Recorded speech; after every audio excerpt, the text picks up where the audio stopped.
What's up, guys? Welcome back to my YouTube channel, Jay the Mechanic. So I'm back on part 2 of this video where we are finishing the installation of the radiator hose. The part finally came in today. This is an original part from Mopar. So here we are, looking to exchange this hosing system in exchange for the new one.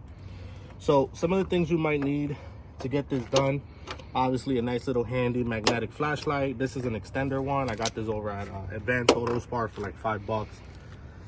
You also want to get these tools here, and basically these are like hooks, and they pretty much are used to go inside the clamp and kind of just loosen the clamps from its unit or hosing or wherever connection is in.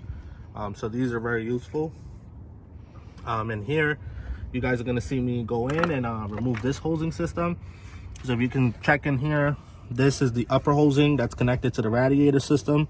So there's a clamp there, obviously like this one here, and then there's a clamp on this side over here where the mass airflow sensor, if you see it sticking out right here, is at. So here you guys will see me do a little time lapse of getting this hosing system out and then going in with the new.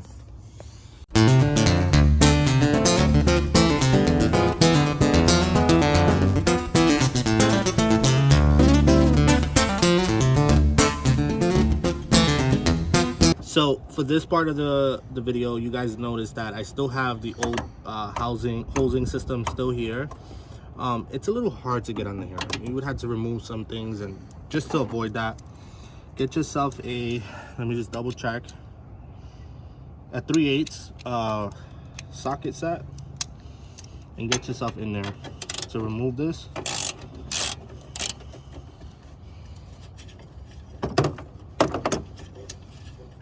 And basically this whole clip will come out, which will give you access to the entire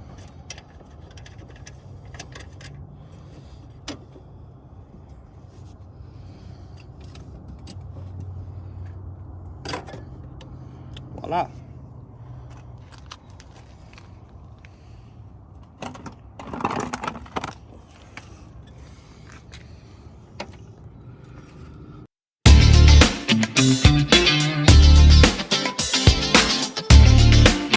All right, well, I couldn't really get too much of the video in of me installing it, but it's fairly simple. Again, removing the old hosing upper hose system and just literally doing a swap. Your main connector is here. You squeeze your clamps, insert. Don't forget to move the connector to the reservoir to the side. I tuck mine under here because it's still connected to its clip. And then obviously when you get to this part right by your throttle body and your intake, you got to remove this part to get the longer part in, and then obviously your clip. And then just don't forget to snug anything that you removed back into place.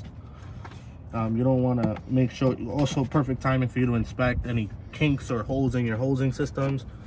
Make sure you put anything back that you removed back into its actual place, and you make sure you get it snugged in there, and that's pretty much it. It's a fairly simple job, literally about 20 minutes. Make sure you have a bucket here, as you can see, to collect any leaks, because this is bad for the environment. So just make sure you collect any liquids that are, you know, disposed from the system.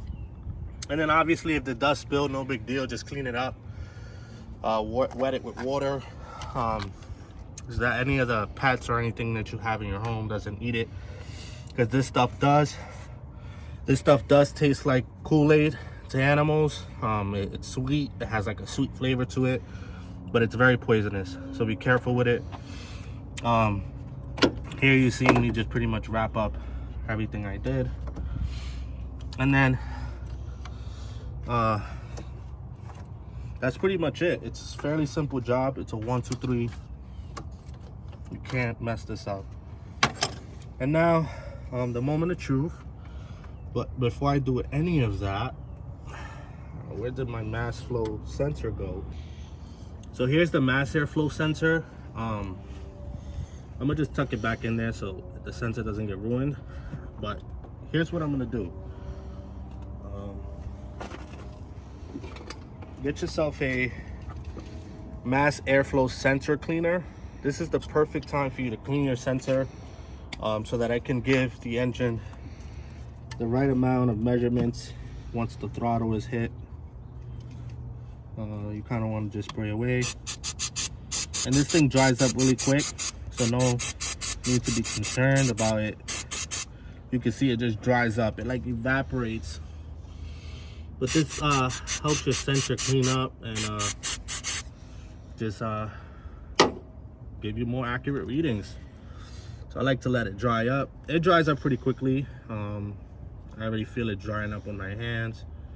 And then obviously once it dries up, you want to kind of just put it back in there. But yeah, this is a fairly simple job. Then I'm going to show you guys how I'm going to top off this. I have a special funnel that I'm going to set up right now.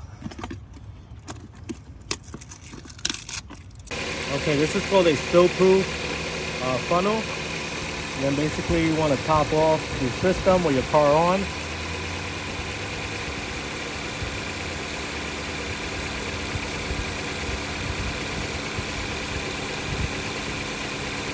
Thank you guys so much for watching my videos. I truly appreciate it. Make sure you hit like, comment, and subscribe.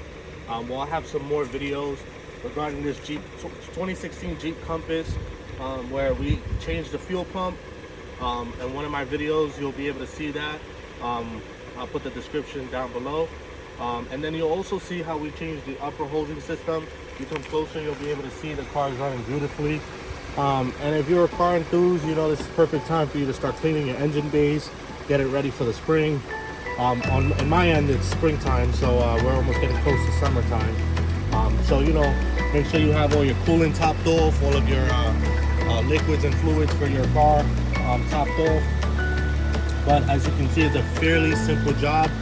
And again, if you want to see more videos like this, hit like, comment, subscribe, click that notification button, share with your friends and family.